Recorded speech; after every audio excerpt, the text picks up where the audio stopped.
મિત્રો, મંદિરો તો તમે ઘણા બધા જોયા હશે, પણ કોઈ એવું મંદિર જોયું છે જ્યાં ભક્તો કચરા પોતા કરવાની માનતા રાખતા હોય?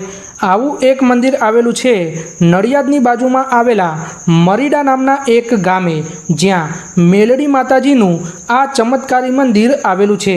મરીડા ધામના આ મેલડી માતાજી પોતાના દરેક ભક્તોની મનોકામનાઓ પૂર્ણ કરે છે અને દરેક ભક્તોના દુઃખને દૂર કરે છે। અને જ્યારે પણ ભક્તોની મનોકામનાઓ પૂર્ણ થઈ જાય છે અથવા તો દુઃખ દૂર થઈ જાય છે, ત્યારે તેઓ અહીંયા આ મંદિરમાં આવે છે અને કચરા પોતા કરે છે। તમે જ્યારે પણ આ મંદિરની મુલાકાત લેશો ત્યારે તમને અનેક વ્યક્તિઓ અહીંયા મંદિરમાં કચરા પોતા કરતા જોવા મળશે। આ તે જ ભક્તો હોય છે જેમના મેલડી માતાજીએ કામ પૂરા કર્યા હોય છે। જો તમારા જીવનમાં પણ કોઈ પણ દુઃખ હોય, કોઈ દર્દ હોય અથવા તો કોઈ કામ ના થતું હોય તો આજે જ નડિયાદની બાજુમાં આવેલા આ મંદિરની મુલાકાત લો અને માતાજીના દર્શન કરો।